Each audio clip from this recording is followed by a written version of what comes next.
That was complete insanity. And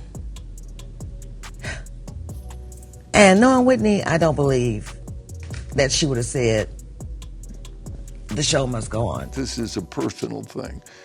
But the Grammys were the next night. You don't cancel.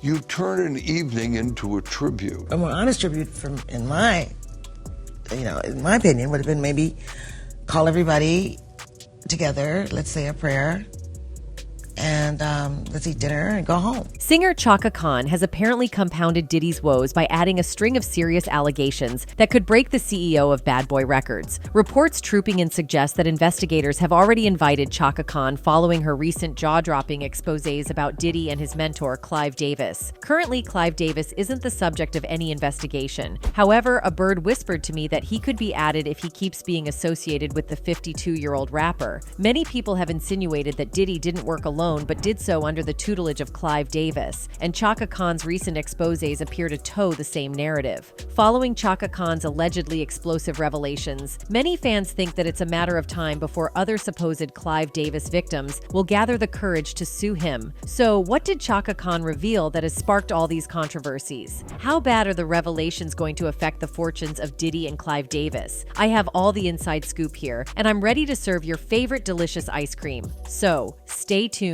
That was complete insanity. And knowing Whitney, I don't believe that she would have said, the show must go on. Chaka Khan was recently in the news when her daughter Indira celebrated what she termed Diddy's downfall on social media. She was happy that the I'll Be Missing You rapper was being dragged on social media for how she treated Cassie. But most importantly, she was excited that Diddy was facing his own karma for what he purportedly did to her mother many years ago. Initially, Chaka Khan didn't endorse or condemn her daughter's attack on Diddy, leading many fans to think that Indira was probably making things up. Some fans suggested that Indira was just milking the situation to stay relevant in the industry since she herself was a performer. However, her mother, Chaka Khan, has now waded into the waters, giving clarity to her daughter's and adding an extra twist to the whole saga that reveals how dark Diddy and Clive's past is. Now, to understand today's video, here's a brief background of how it all started. Last month, CNN released a 2016 video footage of Diddy laying his hands on Cassie Ventura in the hallway of a hotel. The disturbing footage gave everyone a glimpse of the hell that Cassie endured at the hands of the business mogul. In the video, Cassie is seen running down the hallway without shoes and trying to call the elevator. Diddy, dressed in a towel around his waist, catches up with Cassie and lays his hands on her. Diddy then dragged the hapless Cassie and appeared to kick her while she lay on the floor, trying to resist his attempts. Finally, Diddy lets go. Then, the video cuts to what appears to be their room, where the business mogul is seen throwing something at the helpless singer. The video sparked outrage over the internet, with many fans and critics calling for Diddy's head to roll. Seeing the outrage the video caused and the effect it would have on the ongoing investigations into his private life and businesses, Diddy issued an apology. In a video posted to his Instagram page, the remorseful-looking rapper said, "My behavior on that video is inexcusable. I take full responsibility for my actions in that video. I was disgusted then when I did it. I'm disgusted now," he added. "I went and I sought out professional help. I got into going to therapy, going to rehab. I had to ask God for his mercy and grace. I'm so sorry. But I'm committed to be a better man each and every day. I'm not asking for forgiveness. I'm truly sorry." Many fans weren't buying that apology because they felt he was just being corny, seeing that he was in a tight corner. So they increased the intensity of the backlash. While everyone was dragging Diddy, Indira Khan took to that video's comment section to celebrate Diddy's apparent downfall. "I'm glad this is happening to you," she began before telling the whole world what Diddy did to her mother and brother many years ago. "You got in my mother's face and publicly disrespected her, yelling like a lunatic when my little brother tried to get you out of my mother's face. Your security jumped my 19-year-old brother," she continued. She concluded by reiterating that she was happy Diddy was suffering karma for his actions and claimed that she was dancing at his misery. She ended by tagging her mom and asking what she felt. "These may be your dark days, but I'm singing and dancing, watching your demise." At Chaka Khan, "Isn't it great, Mom?" Chaka Khan didn't respond to her daughter's tag at the time, and that was why many people suspected Indira was just making things up. But the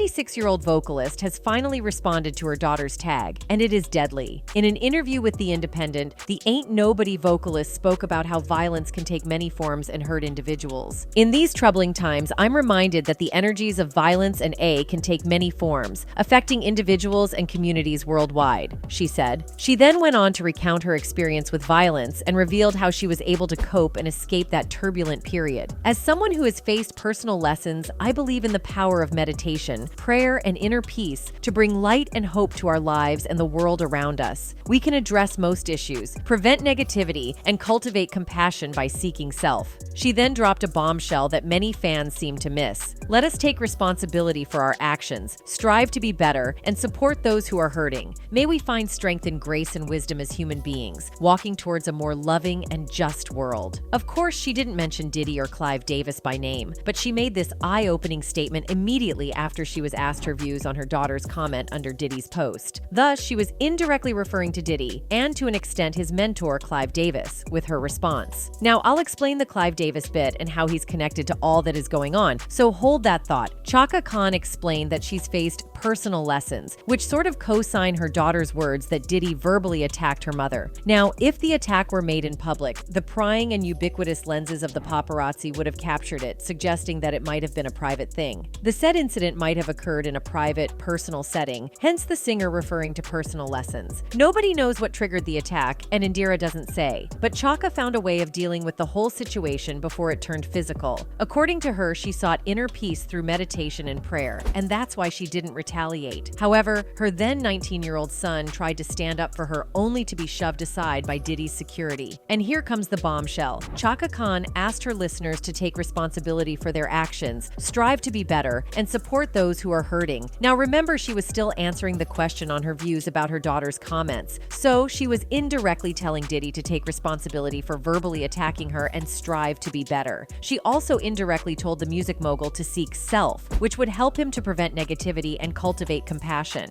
Now, if you're wondering why Chaka Khan didn't mention Diddy's name or directly address him when answering the question, here's what some fans think. Apparently, Diddy and Clive Owens have been blackmailing Chaka Khan for some time now. The nature of the blackmail isn't clear, but some sources speculate that it had to do with some dirt that they've got on the singer some years back. So, if she dared mention their names or directly referred to them in answering the question, they allegedly would have released whatever dirt they had on him. Thus, to avoid getting her reputation soiled, Chaka Khan had to resort to using innuendos and subtleties to get her message across. Because how else can you explain how she chose to answer indirectly when she was asked a direct question by an interviewer? Moreover, Diddy is into blackmailing celebrities, at least according to court documents filed by Rodney Jones Jr., so it isn't far-fetched to assume that he's doing the same to Chaka Khan. According to Rodney, Diddy usually organizes freak-off sessions, which are attended by some notable celebrities. He often provided alcohol, and young ladies to his patrons for their carnal pleasures. However, unknown to those stars, the music industry mogul had rigged his home with cameras, recording everything, which he would later use to blackmail the celebrities. Now, I'm not by any stretch of the imagination claiming that that was what happened to Chaka Khan, but we can't completely rule out the possibility either. It is possible Diddy did the same to actor Cuba Gooding Jr. According to the court documents filed by Rodney Jones Jr., Diddy tried to hook him up with actor Cuba Gooding Jr. Explaining how it all went down,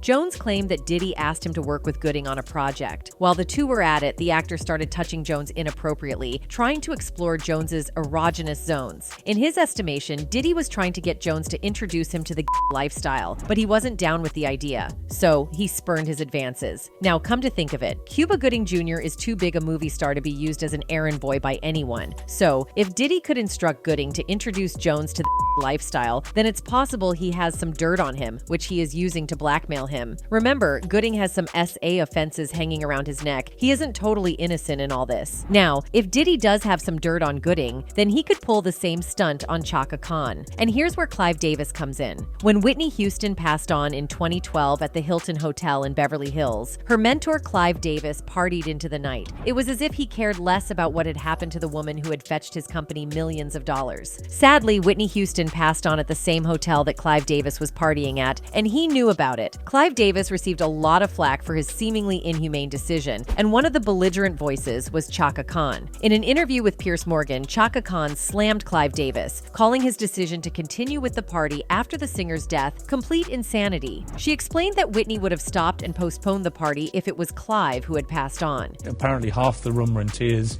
the other half were kind of partying. What did you feel about that? I thought that was complete insanity. She said, knowing Whitney, I don't believe she would have said, "The show must go on." She's the kind of woman that would say, "Stop everything. I'm not going to be there." I don't know what can motivate a person to have a party in a building where the person whose life he had influenced so enormously and whose life has been affected by her, they were like, I don't understand how the party could have gone on. Since Chaka's outburst on Piers Morgan's show, it appeared she became his enemy and he sought out ways to get his pound of flesh. This, many fans believe, resulted in the verbal attack on Chaka Khan on that fateful day. They explained that Clive Davis might have told Diddy about Chaka Khan's attack and his desire to pay her back. Diddy, ever willing to defend the honor of his mentor, apparently accosted Chaka Khan and probably blackmailed her with the alleged footage. They believe it was an intimidating tactic to stop the seasoned vocalist from ever airing her views on any issues relating to Diddy or Clive Davis. So this might explain why the Ain't Nobody singer was reluctant to mention their names in her statements to avoid trouble with the duo.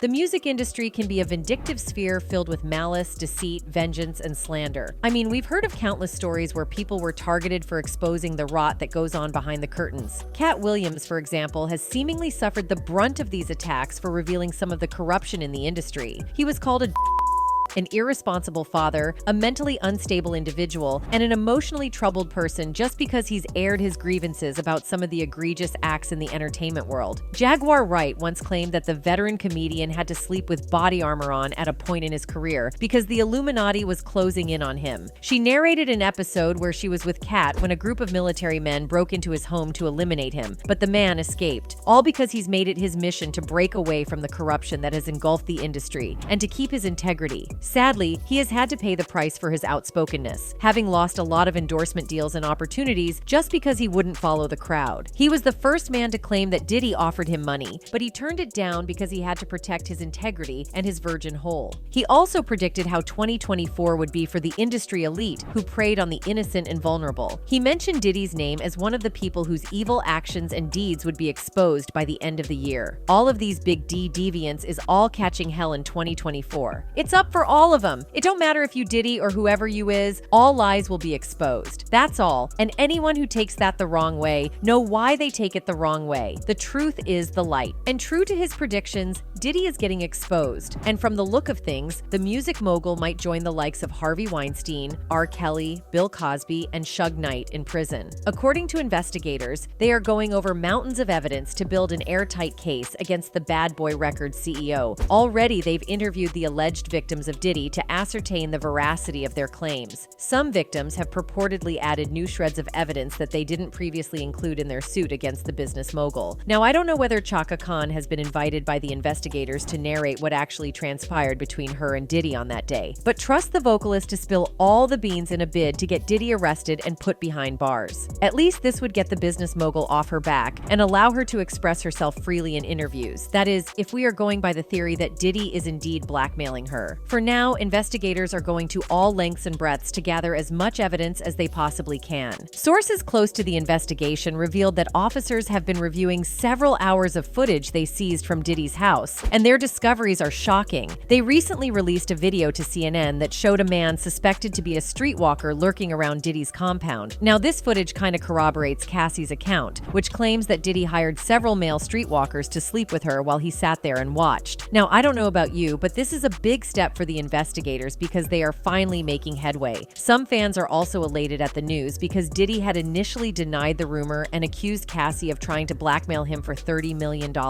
Although he would make a quick U-turn to settle the case out of court, Diddy still claimed that he was innocent of the accusations. His lawyer explained that Diddy's out-of-court settlement wasn't an admission of guilt. Thus, Diddy was maintaining his innocence, insinuating that Cassie Ventura was slandering his name. So, the video of the purported streetwalker in Diddy's home, at least, lends some sort of credence to Cassie's story. It gives fans hope, however small, that Diddy might get the punishment he deserves. Of course, Cassie's lawsuit mentioned a host of other accusations, with the bit about the streetwalkers being the tip of the iceberg. She accused the rapper of plying her with till she became dependent. She also said Diddy would often beat her black and blue, sometimes over a simple altercation. As we speak, there's no direct video to corroborate Cassie's story, but the 2016 video of Diddy manhandling Cassie is surefire proof that the singer wasn't lying. Remember, Cassie also accused Diddy of threatening to blow up Kid Cudi's car because he suspected she was dating him. Well, it turns out once again the singer wasn't lying, as Kid Cudi reported that his car was blown in the driveway around the same time that the blogs were claiming that he was dating Cassie Ventura. Now, I'm bringing all these to you to help you appreciate how far the investigators have come and how they are likely to shape the story. One effective weapon that the investigators might use against Diddy is the apparently repetitive pattern of SA reported by Diddy's victim. All the 5 or 6 women who filed lawsuits against Diddy followed a certain pattern, which could mean their stories were true. They first met Diddy, then he invited them over to either his place, a friend's place, or the studios where he gave them drinks laced with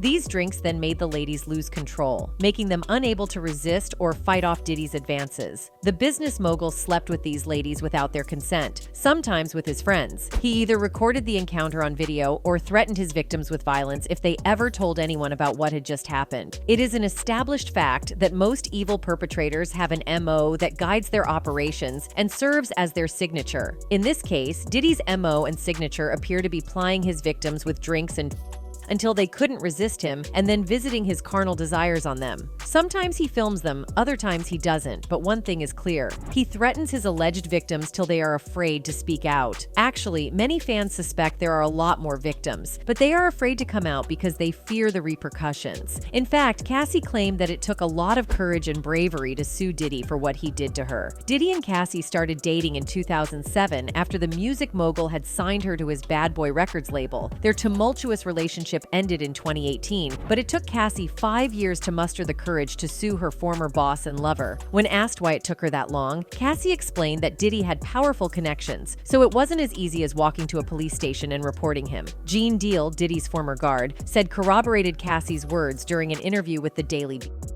According to him, Diddy wielded so much power in New York that people didn't breathe if the business mogul didn't want them to. He then narrated how Diddy got Wendy Williams fired from her job at Hot 97 because he didn't like how she went about her business. The power Combs had with the radio stations in New York, people didn't breathe hard if Combs didn't want them to. Combs got one of the hottest DJs off Hot 97 because she wanted to put up a picture of him getting his pants pulled down, Deal said. Combs told Hot 97 if they didn't get rid of her before he got back in New York that they was not going to get any music from any of his friends, any of the record label's executives that was cool with him. Everyone was going to boycott their station. He continued, "We was out in LA for about 3 days," Deal added. "Before we landed back in New York, Wendy Williams was in the radio station in Philly. It was over for her. She was fired." Now, with Gene Deal's statement at the back of your mind, consider this. Remember at the beginning of this video, I talked about a 2016 footage of Diddy beating Cassie? Well, the million-dollar question is, why did it take so long for the footage to make it to the public domain? Why does an incident that took place 7 years ago get leaked to the public only recently? Gene Deal suspects Diddy paid off the hotel staff and security to prevent them from making it public. The man would go to every length to ensure that his public image is stainless white, as the white suits he is known for. Interestingly, Diddy's power isn't only limited to business owners, but apparently extends to law enforcement agents. According to court documents filed by Rodney Jones Jr.,